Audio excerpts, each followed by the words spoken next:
Boom! I'm back. We live and we learn. But to me, there's a difference between living and existing. There's a huge difference between living and existing. Because most of us exist. Yeah, we still exist. But living, getting in touch with life.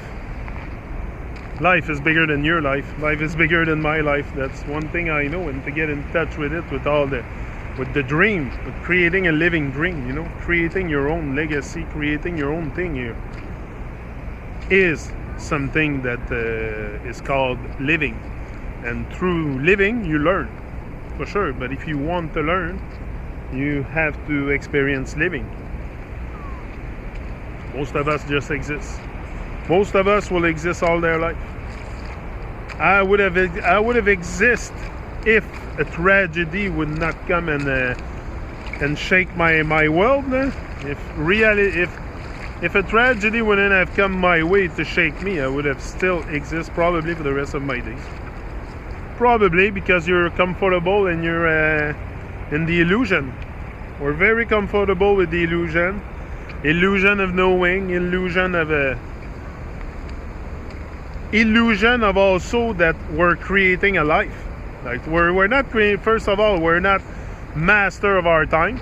Someone else is controlling our time, telling us when to go eat, when to take breaks, so someone else is managing our time. Even when we reach the point where we're on holidays and stuff, we're so drained from the work that barely have time to recuperate and move out of time, that you're back into the slavery mode.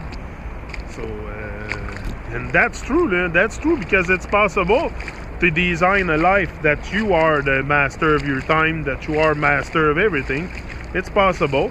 Whether you're forced to be like that, like it's pretty much my case. I was forced to reinvent my life by circumstances. But you don't have to wait that circumstances come your way and tragedy come your way to reinvent your life. You can do it before that. We can move out of me. It took that for me to I knew I was a slave before. I knew I was someone else was controlling my life. And I was aware that I was getting up to go to work, and that work wasn't my life work. I was aware of that, but I wasn't really aware that I had the potential to create a living dream, that's what I was here for, and that's what I should do, and this and that. So how beautiful it is here.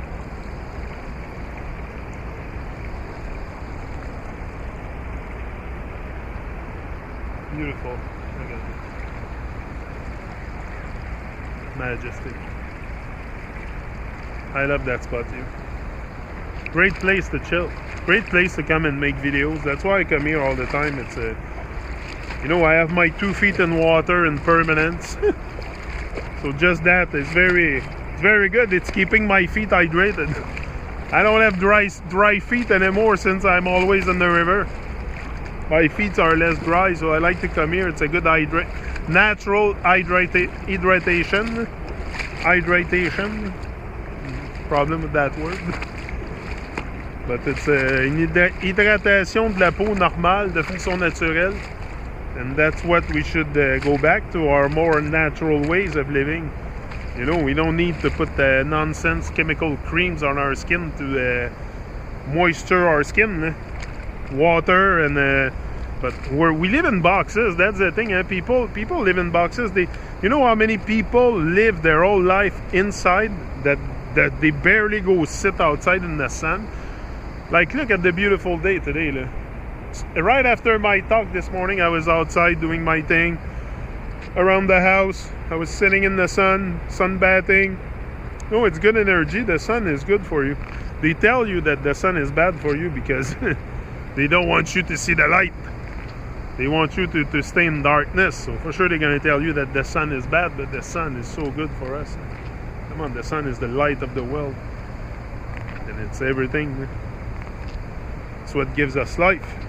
No sun, no life. Simple. That's why every morning every first light when the sun show up, we should all give thanks for life and be happy to have another day. and that the sun still shines, and that we're still there, we still exist, we're still alive.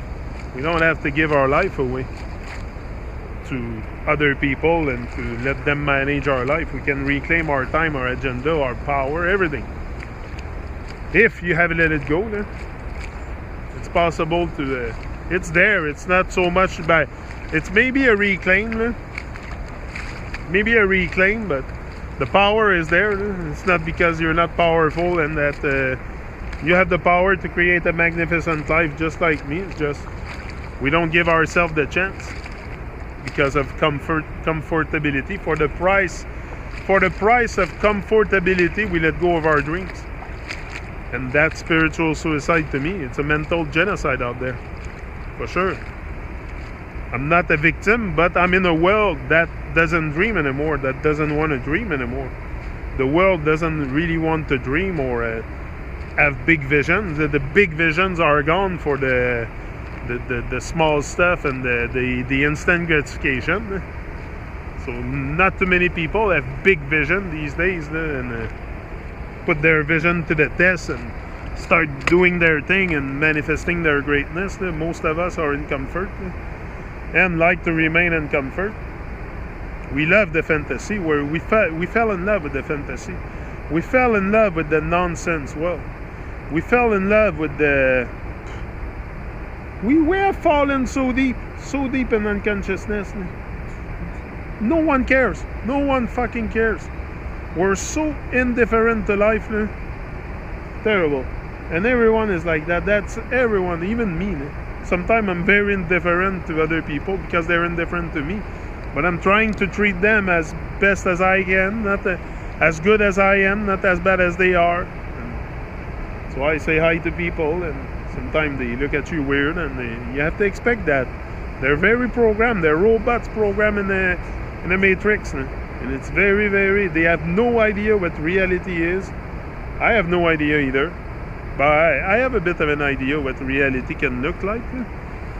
I have an idea, but still a lot of work to do to get there, to get in touch with the...